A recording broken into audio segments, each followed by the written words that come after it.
The crunch of gravel beneath the worn soles of a pair of 1942-style U.S. Army infantry boots echoed through the stillness of a chilly autumn morning, the temperature lingering at a brisk 48 degrees Fahrenheit. The air was crisp, with a hint of wood smoke carried on the gentle breeze that whispered through the barren trees, their leaves long since fallen, like nature's own confetti, to the ground below. The sky above was a dull gray, a morose canvas that seemed to weigh heavily on the shoulders of the soldier, Private First Class James Wilson, as he trudged wearily along the winding dirt path, his eyes cast downward, fixed on the uneven terrain.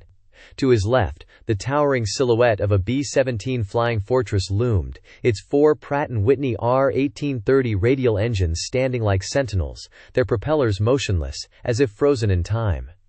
The smell of gasoline and oil wafted from the aircraft, mingling with the earthy scent of damp soil and the faint tang of cordite, a potent reminder of the battles that had raged across the European skies. Wilson's gaze lingered on the bomber for a moment, his thoughts drifting to the crews that had flown those missions, their bravery and sacrifice etched into the very fabric of his being. As he walked, the creak of his leather belt and the soft clink of his rifle, AM-1 Garand, against his leg, served as a constant reminder of the duties that lay ahead. The M1 Garand, with its distinctive M-block clip and 8-round capacity, was a testament to American ingenuity, its reliability and firepower having proven themselves time and again on the battlefields of North Africa and Europe. Wilson's hand instinctively rose to the rifle's stock, his fingers wrapping around the cool, wooden grip, a gesture that had become as natural as breathing. The sound of distant voices, carried on the wind, gradually grew louder, until the murmur of conversation and the clatter of equipment became unmistakable. Wilson's eyes narrowed, his focus shifting toward the source of the noise, as he crested a small rise in the path. Before him lay a bustling encampment, rows of olive-drab tents stretching out like a makeshift city, their occupants hurrying to and fro, each with their own distinct purpose. To the left, a cluster of soldiers, clad in the standard-issue M1941 field jacket and trousers, were busily engaged in the task of stripping and cleaning their rifles, the soft scrape of metal on metal and the occasional click of a bolt being worked echoing through the air. Nearby, a trio of cooks, their white aprons stained with the residue of 1,000 meals, stirred large, steaming cauldrons of a fragrant, golden-brown stew, the aroma of which wafted tantalizingly through the camp, teasing the taste buds of all who caught its scent. Beyond the cooks, a pair of military policemen, resplendent in their neatly pressed uniforms, complete with white belts and gleaming chrome-plated helmets, stood guard, their eyes watchful, as they scrutinized each newcomer, their hands resting on the butts of their holstered Colt M1911 pistols. The pistols, with their sleek, black finish and distinctive, angular lines, seemed to embody the very essence of authority, their presence a reassuring reminder of the discipline and order that underpinned the military machine. As Wilson continued on his way, the sounds and smells of the camp swirled around him, a kaleidoscope of sensory input that threatened to overwhelm his senses. He navigated the narrow, dirt pathways, weaving past a group of soldiers, their faces intent, as they pored over a tattered, dog-eared map of the European theater, their fingers tracing the intricate, convoluted lines of the front. The soft rustle of paper, the scratch of pencils on the map's surface, and the occasional, subdued murmur of conversation, all blended together to create an almost palpable sense of anticipation, a feeling that seemed to build, incrementally, with each passing moment. Wilson's heart rate quickened, his breath coming in short, sharp gasps, as he felt the weight of the impending mission settling, slowly but inexorably, upon his shoulders. He passed by a row of neatly stacked, wooden crates, each adorned with bold black stencils, proclaiming their contents: rations, C3, ammunition, .30 cal, and first aid kits, U.S. Army.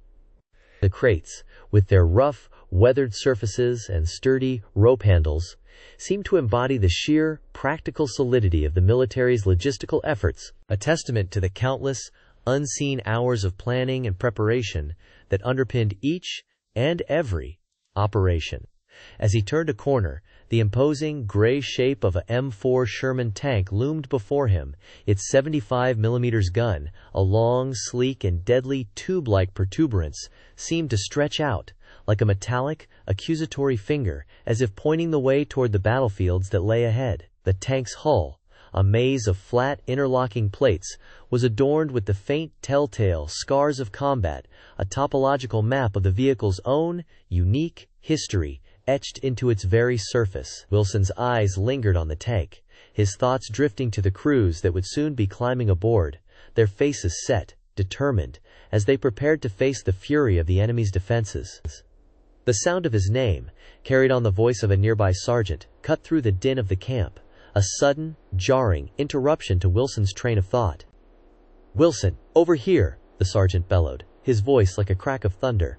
As he beckoned the private toward a large command tent, its entrance flapped open, like the maw of some great, green beast. Wilson's heart skipped a beat, his senses heightened, as he quickened his pace, his rifle at the ready, his mind racing with the possibilities that lay ahead. As the dawn broke on the fateful day, the armies of the two opposing forces clashed in a spectacle of grandeur and devastation. The commander of the Eastern Army, a seasoned veteran with years of battle-hardened experience, had devised an intricate strategy to outmaneuver his Western counterpart. The Eastern Army, comprising of heavily armored infantry, agile archers, and formidable cavalry, was divided into 6 distinct battalions, each with a specific role to play in the unfolding drama. The 1st Battalion, consisting of the elite guards, formed the vanguard of the Eastern Army, positioned at the forefront of the battle lines. These heavily armored warriors, clad in gleaming steel and adorned with the emblem of their noble lineage, advanced in a slow and deliberate manner, their shields locked in a tight phalanx formation. As they moved forward, the 2nd Battalion, comprising of skilled archers, emerged from the rear, taking up positions on the flanks of the vanguard. These agile marksmen, armed with an assortment of longbows, crossbows, and javelins, began to unleash a hail of projectiles upon the Western Army, seeking to weaken their enemy's resolve and disrupt their formations. Meanwhile, the 3rd Battalion, comprising of lightly armored infantry, maneuvered to the eastern flank, seeking to outflank the Western Army and exploit any vulnerabilities that may arise. These swift and agile warriors, armed with short swords and shields, advanced in a series of rapid, darting movements, their formations shifting and flowing like a fluid as they sought to encircle their opponents. The 4th Battalion, consisting of heavily armored cavalry, held back, away, the opportune moment to strike, their powerful warhorses champing at the bit as they prepared to unleash their fury upon the battlefields. As the Eastern Army's vanguard continued to advance, the Western Army, comprising of a mix of infantry, archers, and cavalry, began to stir. Their commander, a grizzled and cunning veteran, had anticipated the Eastern Army's strategy and had devised a counterplan to neutralize their opponent's advantage. The Western Army's vanguard, consisting of heavily armored knights, formed a tight shield wall, bracing themselves for the impact of the Eastern Army's advance. Behind them, the Western archers, positioned on elevated ground, began to return fire, their arrows and bolts soaring through the air to strike the Eastern Army's formations.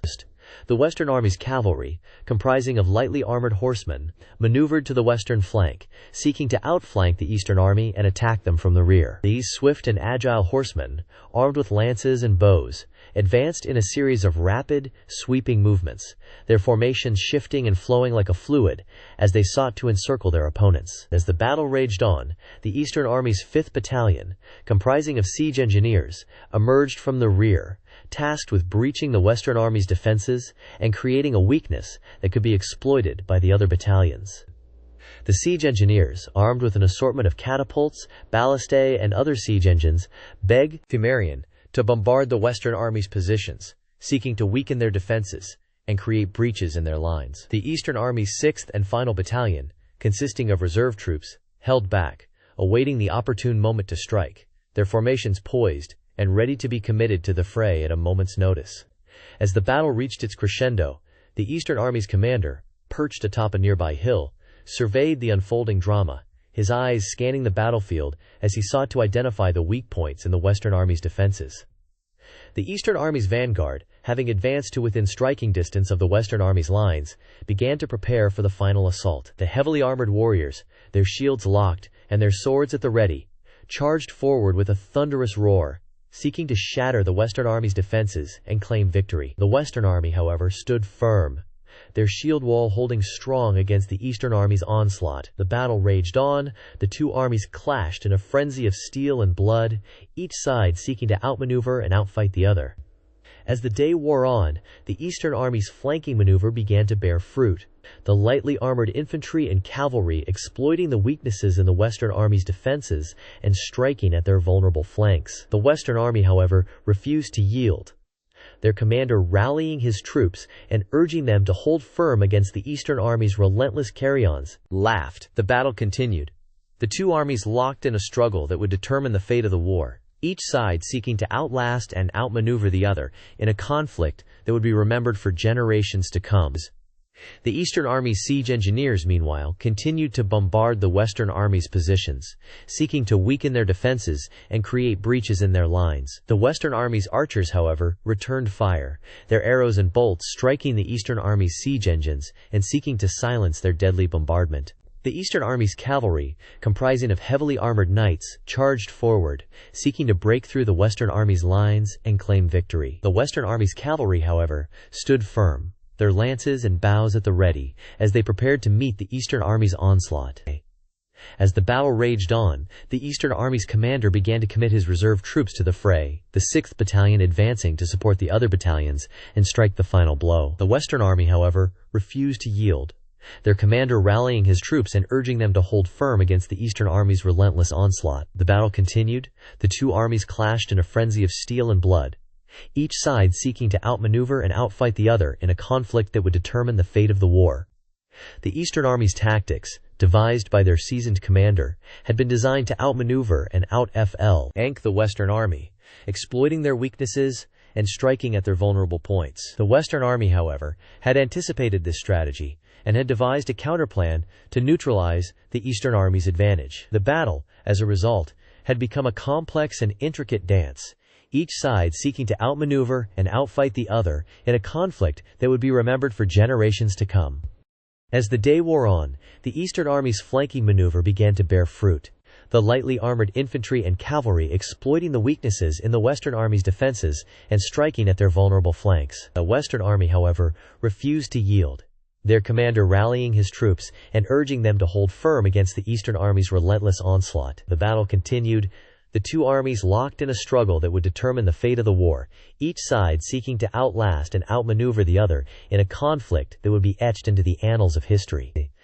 The Eastern Army's commander, perched atop a nearby hill, surveyed the unfolding drama, his eyes scanning the battlefield as he sought to identify the weak points in the Western Army's defenses. The Western Army's commander, meanwhile, stood firm, his eyes fixed on the Eastern Army's lines as he sought to rally his troops and urge them to hold firm against the Eastern Army's onslaught. The battle raged on. The two armies clashed in a frenzy of steel and blood, each side seeking to outmain and outfight the other in a conflict that would determine the fate of the war. As the sun began to set, casting a golden glow over the battlefield, the Eastern Army's commander made a final, desperate bid to claim victory. The 6th Battalion, comprising of reserve troops, was committed to the fray, advancing to support the other battalions and strike the final blow. The Western Army, however, stood firm, their commander rallying his troops and urging them to hold firm against the Eastern Army's relentless onslaught. The battle continued. The two armies locked in a struggle that would determine the fate of the war, each side seeking to outlast and outmaneuver the other in a conflict that would be remembered for generations to come.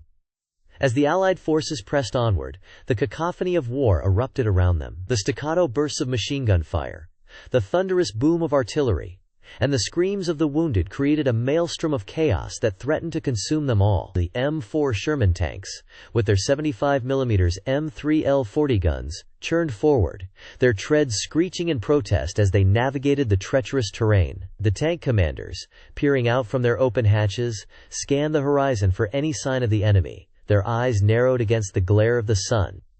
To their left, a platoon of infantrymen, armed with Mer-1 Garand rifles and M1 carbines, moved cautiously through the dense underbrush, their senses on high alert for any sign of enemy movement. The Dieters, helmets, adorned with the distinctive insignia of their unit, seemed to blend seamlessly into the surrounding foliage, making them all but invisible to the naked eye. As they advanced, they encountered pockets of German resistance, and the air was filled with the sharp crack of rifle fire and the mournful wail of the wounded. Meanwhile, a squadron of P-47 Thunderbolts, Their Pratt & Whitney R2800 radial engines roaring like lions, screamed down from the sky, their 8x.50 calories M2 Browning machine guns blazing as they strafed the enemy positions. The Thunderbolts, with their distinctive razorback silhouette, seemed to embody the very essence of American air power, their pilots pushing the limits of their machines as they dove and swooped through the chaos below. The explosions that rocked the ground as the planes released their payload of 500-pound bombs sent shockwaves through the earth, throwing men and machines alike off balance. As the battle raged on, the logistics of war began to take their toll. The supply chain, that vital lifeline that sustained the Allied forces, was beginning to fray at the edges.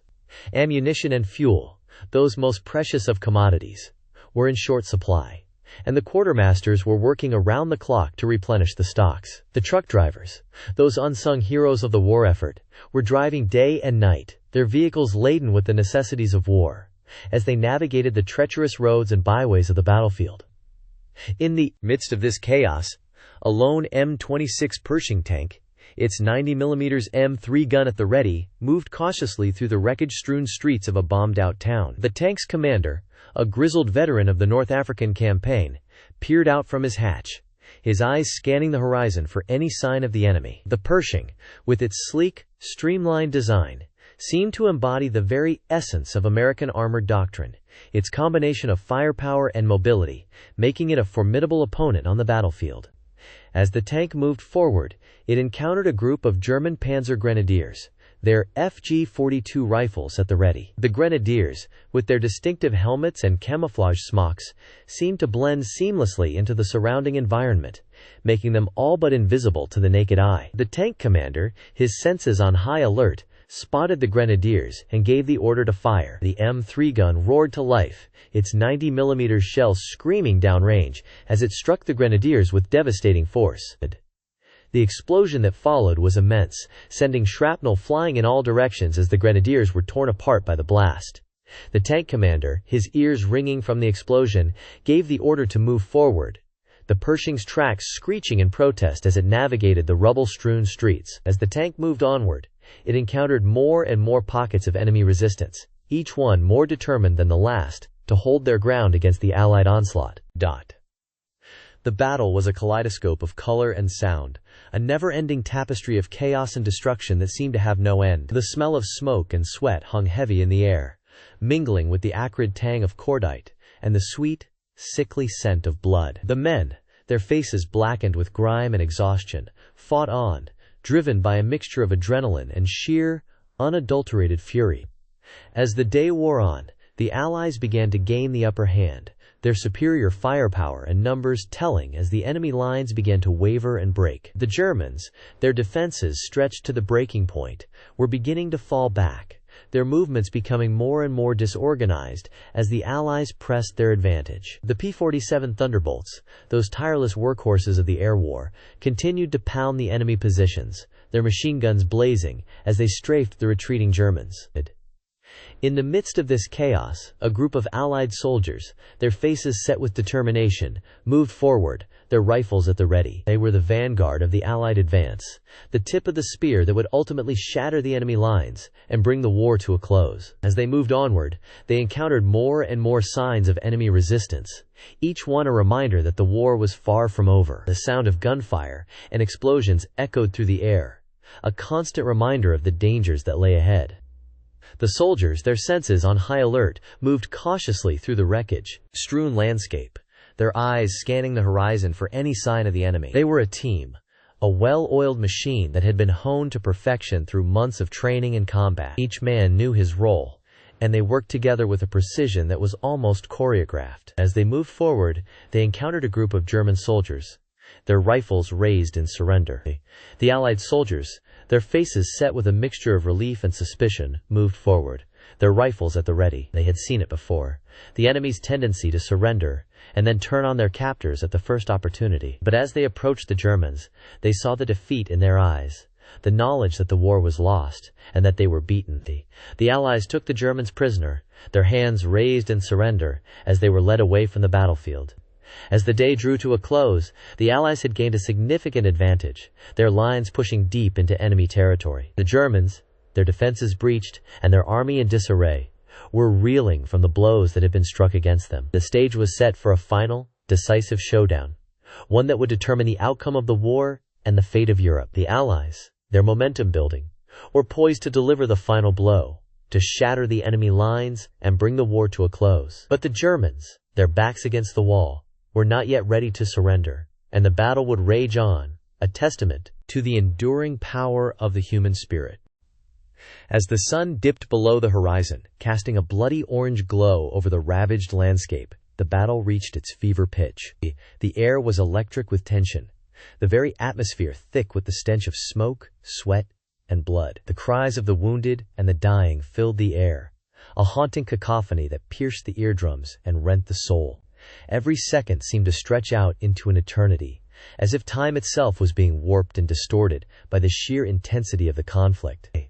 The soldiers on both sides were reduced to mere automatons, their faces contorted with fear, their eyes vacant and unseeing. They moved with a jerky, unnatural gait, their limbs twitching and spasming as they stumbled forward into the maelstrom. The ground beneath their feet was a churned-up morass of mud, blood, and shattered earth, making every step a perilous journey into the unknown. The sound of gunfire and explosions was a constant, deafening roar, a never-ending barrage that threatened to consume everything in its path. To the left, a platoon of infantrymen was pinned down behind a crumbling wall, their rifles firing in ragged bursts as they tried to hold back the enemy tide. The wall was a fragile, makeshift thing, its stones cracked and broken, and it seemed to shudder and tremble with each incoming round. The men crouched behind it, their faces pressed into the dirt, their fingers white-knuckled as they clutched their rifles. Were a mixture of seasoned veterans and green recruits, but in this moment they were all equal, united in their fear and their determination to survive. On the right, a team of medics was desperately trying to tend to the wounded, their hands moving with a speed and precision that belied the chaos around them. They worked in a small, cramped clearing, surrounded by the detritus of war, shattered equipment, discarded uniforms, and the broken bodies of the fallen.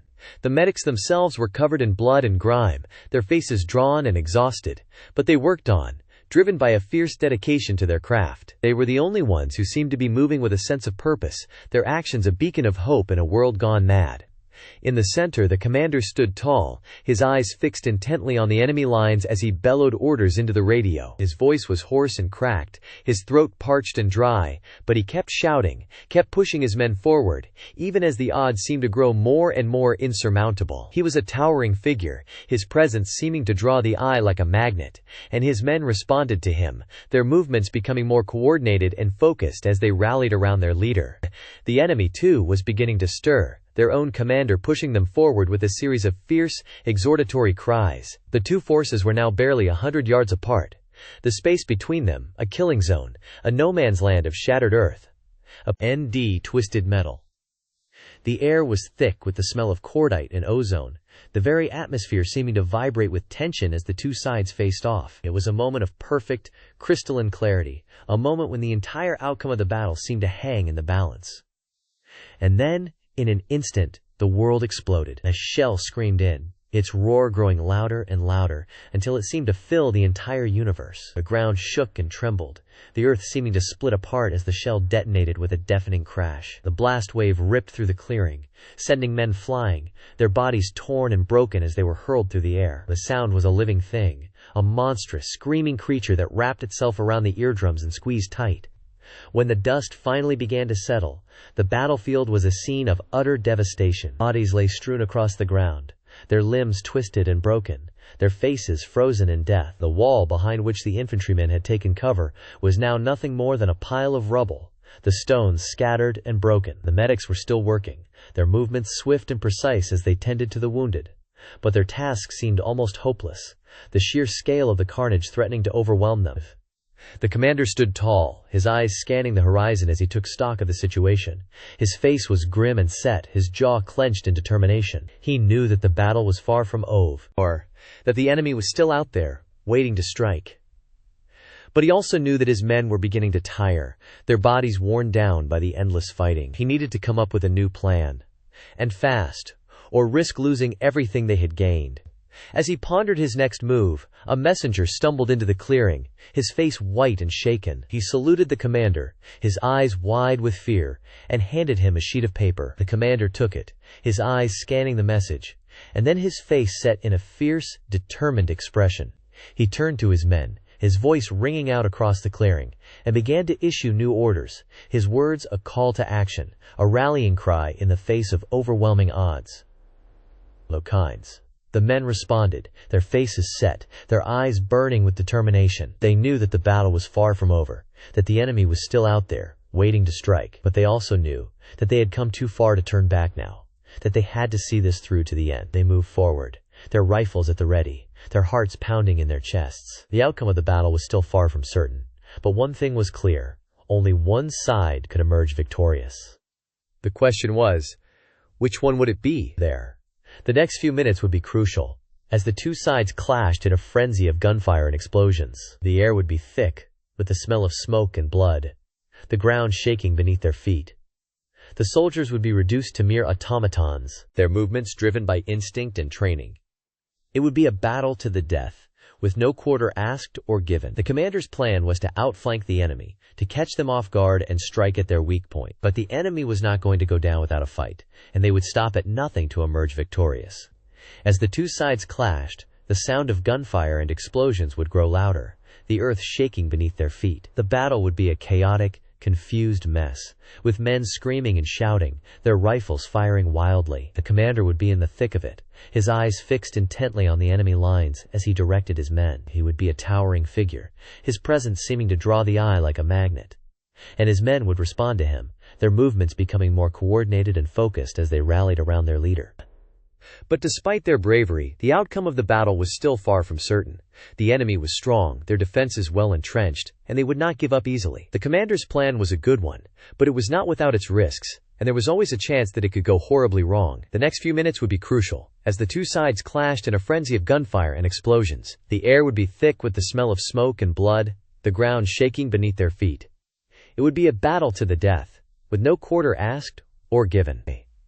The soldiers on both sides were aware of the stakes, and they fought with a ferocity that was both terrifying and awe-inspiring. They were driven by a mixture of fear, adrenaline, and duty, and they would stop at nothing to emerge victorious. The commander's plan was to outflank the enemy, to catch them off guard, and strike at their weak point. But the enemy was not going to go down without a fight, and they would do everything in their power to prevent it. As the battle raged on, the chaos and confusion grew. Men were screaming and shouting, their rifles firing wildly, and the earth was shaking beneath their feet. The air was thick with the smell of smoke and blood, and the sound of gunfire and explosions was deafening. It was a scene of utter devastation, with bodies lying strewn across the ground, their limbs twisted and broken. The outcome of the battle was still far from certain, but one thing was clear: only one side could emerge victorious.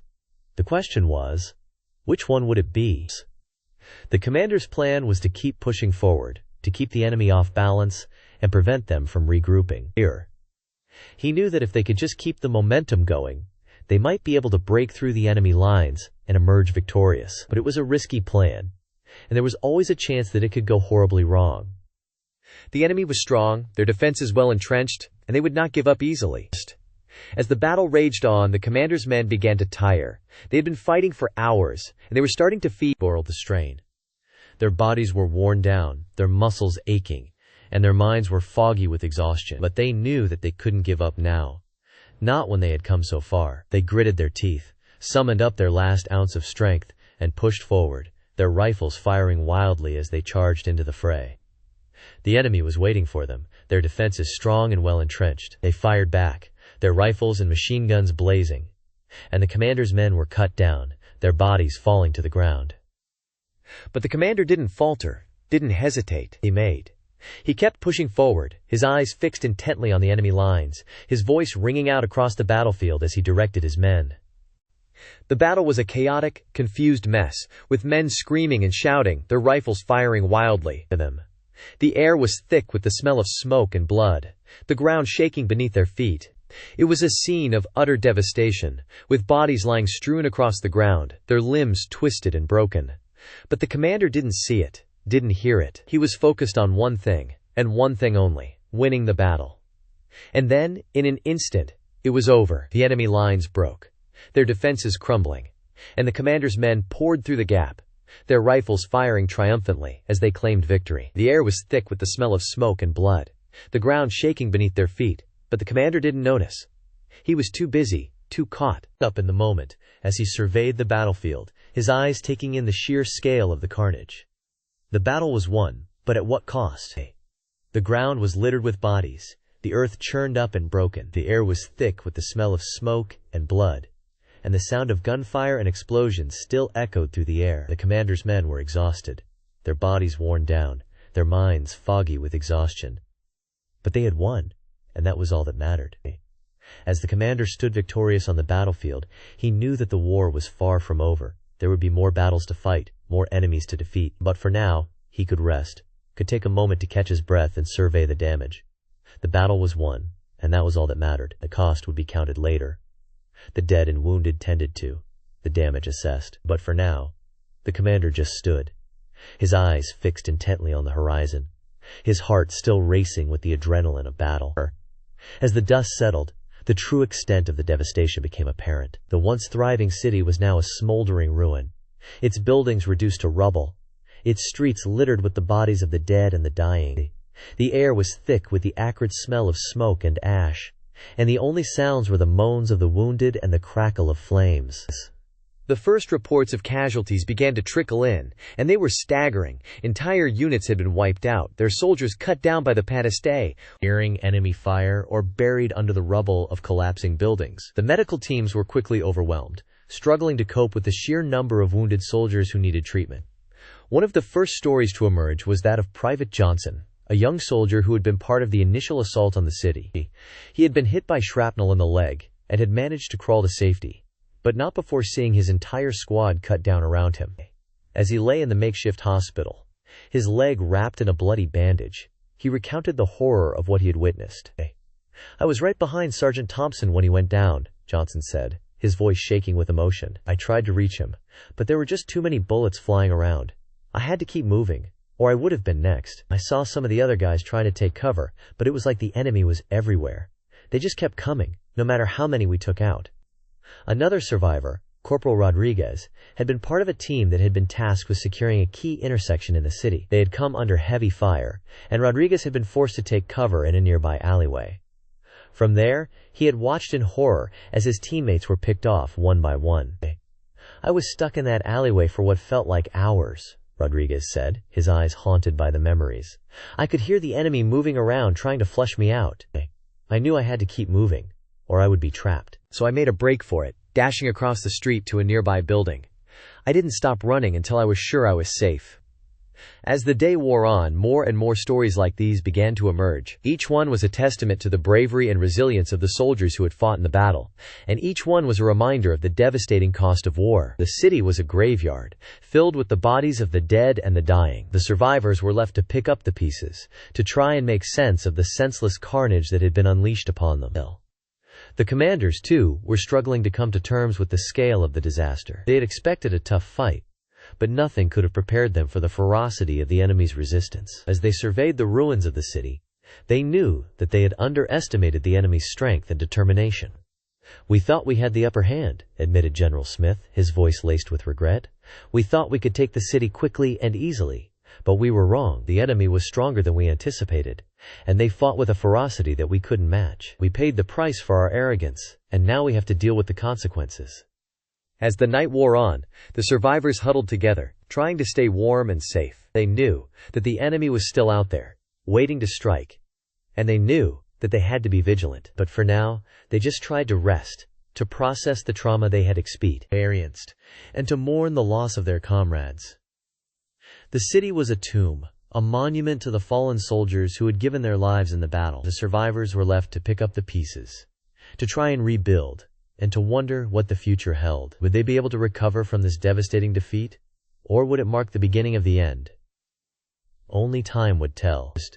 In the midst of the chaos and destruction, a small group of soldiers stumbled upon a makeshift hospital, where doctors and nurses were working tirelessly to save the lives of the wounded. The soldiers were greeted by the horrific sight of rows of makeshift beds, each one filled with a young soldier, their bodies broken and battered. One of the soldiers, a young lieutenant, was struck by the sheer scale of the suffering. He had seen some terrible things in his time as a soldier, but nothing could have prepared him for this. As he walked through the hospital, he saw soldiers with limbs missing, soldiers with horrific burns, and soldiers who had been shot multiple times. The lieutenant was approached by one of the doctors, a weary-looking woman with a kind face. "Can I help you?" she asked, her voice barely above a whisper. The lieutenant shook his head. "I'm just here to help," he said. "What can I do?" The doctor nodded. "We need all the help we can get. We're overwhelmed with wounded soldiers, and we don't have enough staff to care for them all. Can you help us with the triage process?" The lieutenant nodded, and together with the doctor he set to work sorting through the wounded soldiers, prioritizing those who needed the most urgent care. It was a heartbreaking task, but it was one that needed to be done. As the night wore on, the lieutenant found himself becoming increasingly desensitized to the suffering around him. He had seen so many terrible things, and he had witnessed so much pain and trauma, that he was starting to feel numb. But then, he saw a young soldier, no more than 20 years old, who had been hit by a bullet in the chest. The soldier was struggling to breathe, and his eyes were filled with a desperate fear. The lieutenant felt a surge of emotion, and he knelt down beside the soldier. "You're going to be okay," he said, trying to reassure him. "We're going to get you through this." The soldier looked up at him, his eyes pleading for help. "Please," he whispered, "don't let me die." The lieutenant took the soldier's hand, and he held it tightly. "I won't," he said. "I promise. You're going to make it through this." As the lieutenant held the soldier's hand, he felt a sense of connection to the young man. He realized that this soldier, like all the others, was someone's son, someone's brother, someone's husband. He was a person, with a family and friends, and a life that was worth living. The lieutenant's eyes filled with tears, and he felt a surge of anger and frustration. Why did it have to come to this? Why did these young soldiers have to suffer and die? The lieutenant didn't have the answers, but he knew that he had to keep fighting, for the sake of the soldiers and for the sake of the mission.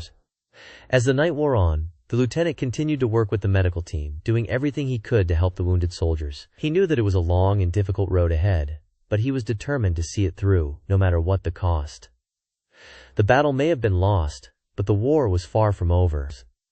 As we conclude our exploration of the far-reaching consequences of historical conflicts, it becomes increasingly evident that the repercussions of these events continue to shape the modern world. The intricate web of alliances, rivalries, and power struggles forged during times of war has significantly influenced the trajectory of global geopolitics. In essence, the legacy of these conflicts serves as a poignant reminder of the enduring impact of human decisions on the course of history.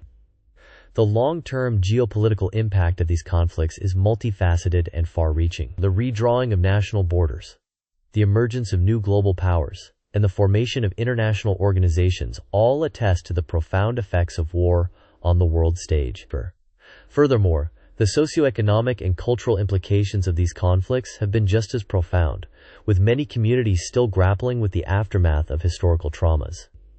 In the aftermath of global conflicts, the international community has often come to to establish new frameworks for cooperation and diplomacy. The creation of the United Nations, for instance, represents a concerted effort to promote peace, security, and cooperation among nations. Similarly, the development of international law and the establishment of tribunals to prosecute war crimes demonstrate a growing recognition of the need to hold individuals and nations accountable for their actions during times of conflict. However, despite these efforts, the world continues to grapple with the challenges posed by conflict and instability.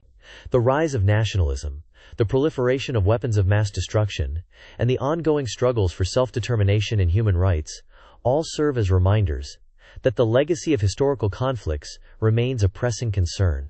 As such, it is essential that we continue to engage with the past, learning from both the successes and failures of previous generations, in order to build a more just and peaceful world.